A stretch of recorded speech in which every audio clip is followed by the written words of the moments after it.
म्हणाला होतास त्या खोलीत मैथिली तयार होते म्हणून. मी स्वतः ऐकलंय आणि मी बोललो पण सकाळी तिच्याशी. आणि बाहेर गप. आज झालं तुझं पुराण. माझ्यावर कशाला रागवतोस? तू स्वतः उचलून आणलंस ना तिला, तेव्हा तुला कळलं नाही ही ती नाही म्हणून.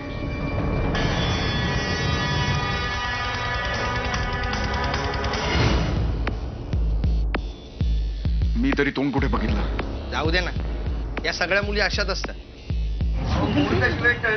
लवकर सर्वांनी नोकरी करा. हो पूजा एक काम कर, करा घे आणि तिच्या मागे उभी राहा. हा मी आर्याला बघून येते. ते नीट मोजून ठेवा. कालच्या जर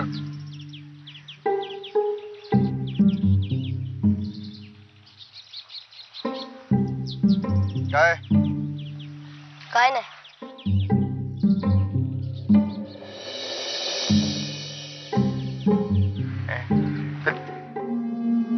अहो आर्या कुठे दिसत नाहीये.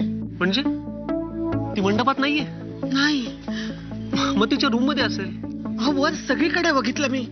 बरोबर, मी शोधतो तिला जवळपास.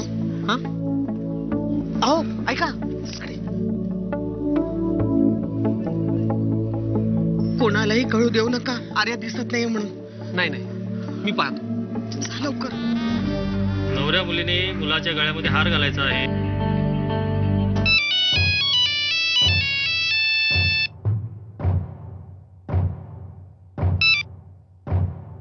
हॅलो. काम झालंय पण ती नाही, तिची बहीण.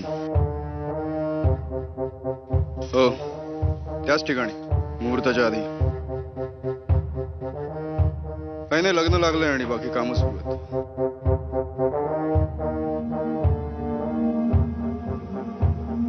हो हो चल.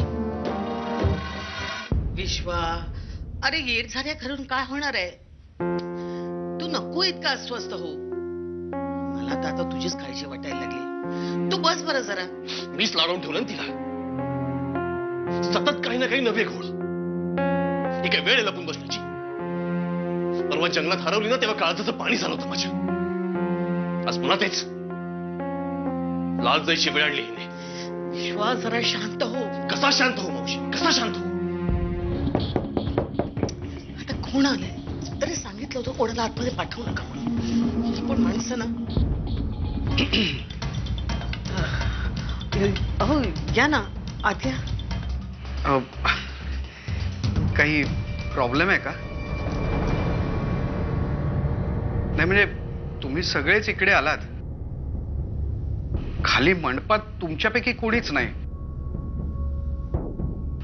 म्हणून म्हणलं जाऊन बघावं, आमची काही मदत लागली तर. नाही काय आहे, कन्यादानाच्या वेळेला वरदक्षिणा म्हणून विक्रांतच्या नावावर काही शेअर्स करायचे म्हणाला होतात तुम्ही. हो म्हणालो होतो. मग नाही म्हणजे सगळे पेपर्स तुम्ही तयार केलेले असतीलच. नाही, फाईल द्यायचीच आहे.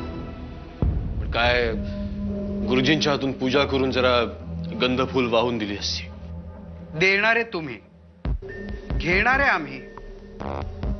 लोकांच्या नजरा काही बऱ्या नसतात आजकाल. उगाच मुलांच्या भविष्याला नजर लागायला नको